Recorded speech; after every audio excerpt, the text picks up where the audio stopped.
This morning I dropped off my son at school and he's almost starting what they call here in Denmark zero grade.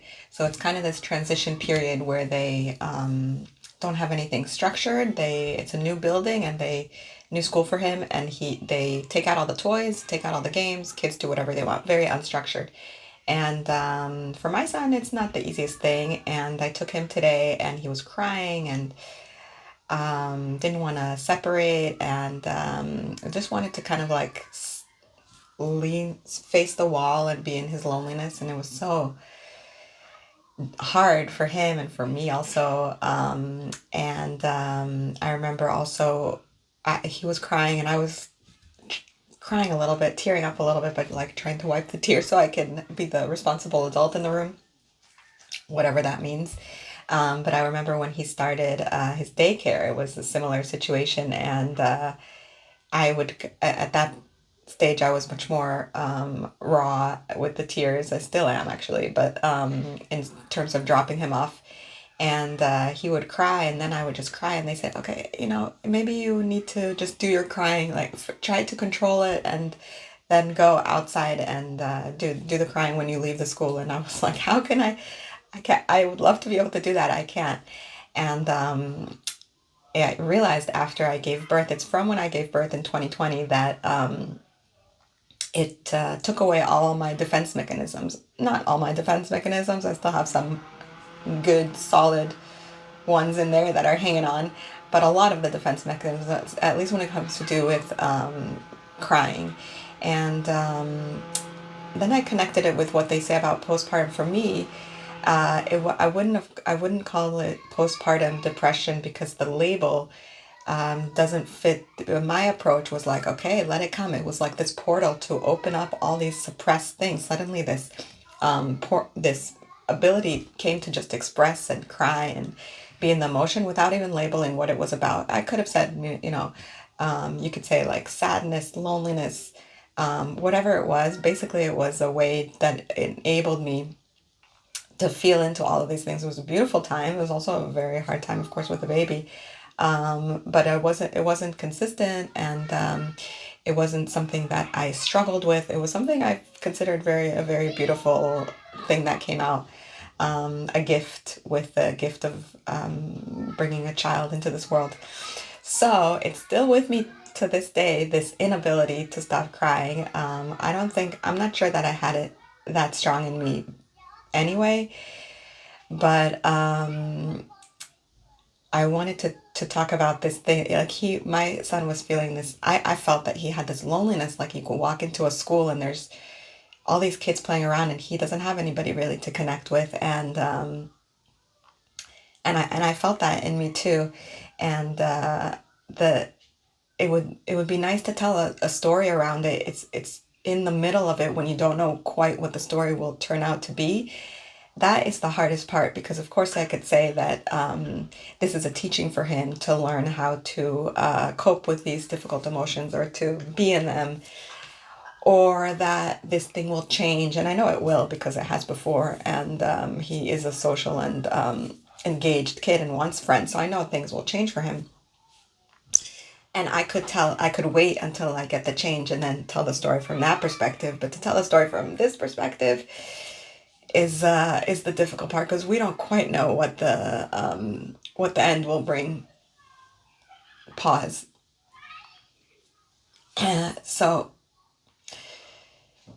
it's a little the same as like when you have your kid in a class, in an after school class, or in some sport, and suddenly he doesn't want to do it, and you have to decide, should we push him to do it, or should we honor his wishes? And it's this balance, because you don't want to push him into something that he doesn't really like and he doesn't want to do. At the same time, pushing him into something we also know is can also create some resilience and some durability, and lead to him feeling that he has conquered something. Maybe if he feels like that's why he wanted to quit, we push him a little bit, and then he conquers something, and he can also be good at the sport or whatever it is that he's doing. So there is this parental dilemma: how much to push, how much to support his wishes. And that's feel constantly ongoing. And there's, of course, things in the structure that we could change. If I wanted to, I could change schools, but we're not quite there yet. So it's this in between where there isn't a need to make that big change, and yet we have to trust, and that trust is very important because it's a trust in the system somehow that it will produce what, it will take care, and it will allow for what we need him to go through in a healthy way, but also a trust in a bigger source that knows that this child also came here for a reason and came here to have his own life experiences. And there's only so much that we as parents can control and try to help him with. Of course, we do the best we can to support and guide and be there for him in difficulties, but he also, there's also things that are out of our control, and he came here to have his own difficult experiences. And we can see how I can see myself, how I'm mirrored in his experiences, how I can meet that emotion in me that's so difficult for him. And when it's something that's really especially difficult, it could also be something he's going through that I wouldn't necessarily find is that difficult. Loneliness is just such a one that like really targets the heart of every one of us, because we've all been through it, and many of us have not really met it fully, and that's why it lingers. And I think that is such a big one that I would say even creates unmet and untreated, so to speak. I don't mean medicinally, but on the inside, can cause us to seek communities of belonging, which there's nothing wrong with, but to seek communities of belonging as a replacement for feeling loneliness can easily slippery slope into communities of ideology.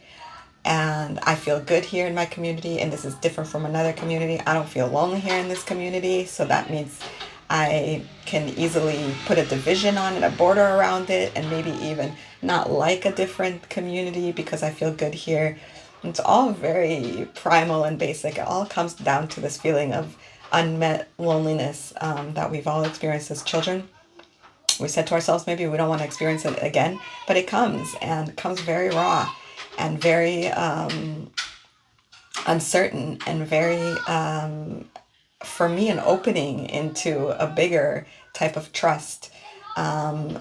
If we dare to go and be in that uncertainty and to meet that loneliness, and of course to support the children in it, but primarily really being in it ourselves so that we can support the children in meeting that emotion, and not just rushing the game or rushing life to get to the place where we don't feel loneliness. Of course, I'm going to try to help him play dates and get the friends, and I know that all is going to be good there. But there's also a process here that's important to acknowledge, to slow it down and to not know what will happen, and to be in that uncertainty and to let ourselves linger in that pain. So that's my video entry for today. I hope you're with me.